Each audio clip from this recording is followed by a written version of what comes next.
శ్రీ గురుభ్యో నమః.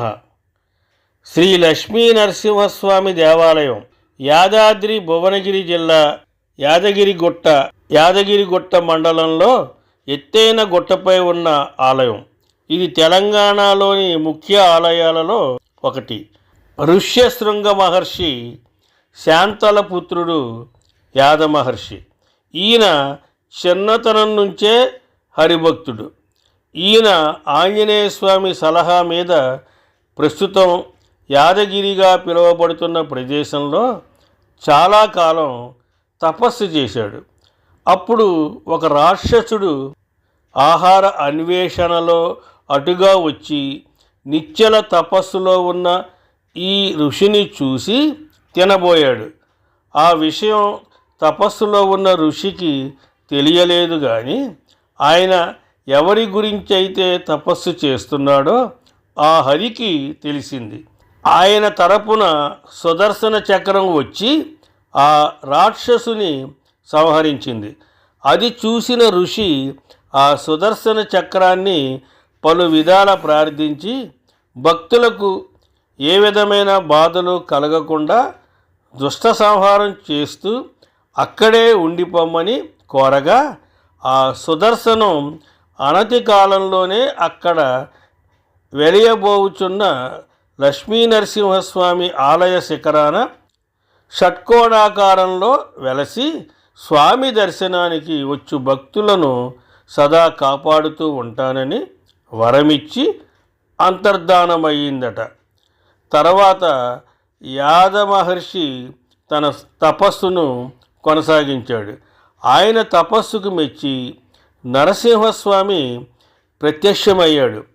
యాద మహర్షి కోరిక మీద అక్కడ లక్ష్మీ నరసింహస్వామి వెలిశాడు. ఆ ఋషి కోరిక మీదే ఆ కొండ యాదగిరిగా ఋషి పేరు మీద ప్రసిద్ధికెక్కింది. ఆ ఋషి తపస్సు చేసింది, స్వామి ప్రత్యక్షమయ్యింది కొండ కింద ఉన్న పాత లక్ష్మీ నరసింహస్వామి గుడి దగ్గర అని చెప్తారు. యాద మహర్షి కోరిక మీదే ఆంజనేయ స్వామి యాదగిరిలో క్షేత్రపాలకుడిగా ఉన్నాడు. ఈ క్షేత్రానికి సంబంధించి వేరొక కథ కూడా ఉంది. ప్రహ్లాదుని రక్షించడానికి అహోబిలంలో నరసింహస్వామి స్తంభాన్ని చీల్చుకుని వచ్చి హిరణ్యకశపుని సంహరించిన తరువాత ఆ భీకర రూపాన్ని శాంతపరచడం ఎవ్వరికీ సాధ్యం కాలేదట. అప్పుడు దేవతలంతా లక్ష్మీదేవిని ప్రార్థిస్తే ఆవిడ ప్రత్యక్షమై స్వామిని శాంతింపచేసిందట. అప్పుడు ప్రహ్లాదుడు అక్కడే ప్రసన్న రూపంలో కొలువై ఉండమని కోరాడట. అయితే స్వామి అతి భీకర రూపంలో దర్శనమిచ్చిన ఆ ప్రదేశంలో శాంత రూపంతో కొలువై ఉండటం లోక విరుద్ధమని అక్కడికి సమీపంలో ఉన్న యాదగిరిలో శ్రీ లక్ష్మీ నరసింహస్వామి అర్చామూర్తిగా లోక కళ్యాణార్థం కొలువు తీరుతానని బయలుదేరారు.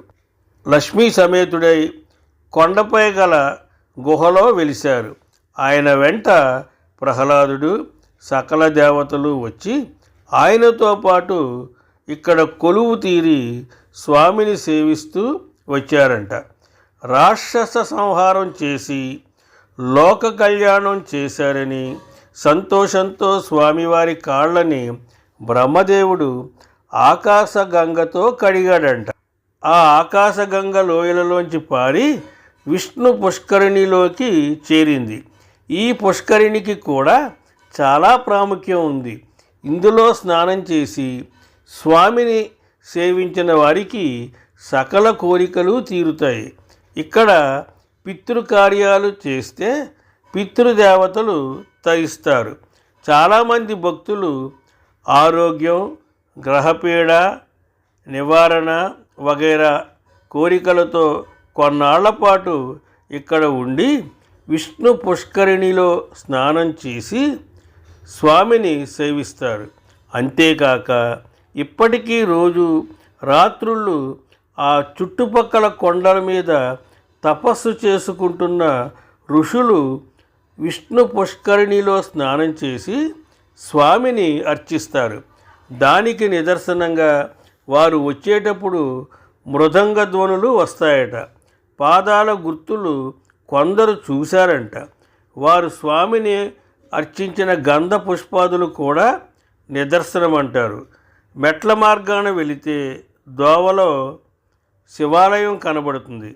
ఇక్కడ శివుడు లక్ష్మీ నరసింహస్వామి కన్నా ముందు స్వయంభూగా వెలిశాడు. ఇంకో విశేషం ఏమిటంటే ఈ మెట్లు ఎక్కి స్వామిని సేవించిన వారి కీళ్ళ నొప్పులు తగ్గుతాయని భక్తుల యొక్క విశ్వాసం. యాదగిరిగుట్ట లక్ష్మీ నరసింహస్వామి క్షేత్రం నల్గొండ జిల్లాలో ప్రముఖమైన దివ్యక్షేత్రం. యాదగిరిగుట్టకు సంబంధించిన కథకు మూలం వాల్మీకి రామాయణంలో ఉంది. విభాండక ఋషికుమారుడు ఋష్యశృంగుడు, అతని కుమారుడు హాద ఋషి, అతనినే హాదర్షి అని కూడా అంటారు. అతను నరసింహస్వామి భక్తుడు. అతనికి స్వామివారిని ప్రత్యక్షంగా చూడాలని కోరిక పుట్టింది. ఆంజనేయ స్వామి సలహా మేరకు తపస్సు చేయగా స్వామి ప్రత్యక్షమవుతాడు. ఆ ఉగ్ర నరసింహమూర్తిని చూడలేక శాంత స్వరూపంతో కనిపించమని యాదర్శి కోరగా స్వామివారు కరుణించి లక్ష్మీ సమేతుడే దర్శనమిచ్చి ఏం కావాలో కోరుకోమంటే యాదర్శి స్వామివారికి శాంతమూర్తి రూపంలో కొలువై కొండపై ఉండి పొమ్మని కోరాడు. యాదాద్రి రైల్వే స్టేషను ఇక్కడికి చాలా దగ్గరలో ఉంది. యాదగిరి బస్టాండ్కు హైదరాబాదు, వరంగల్, నల్గొండ నుండి చాలా బస్సులు ఉన్నాయి.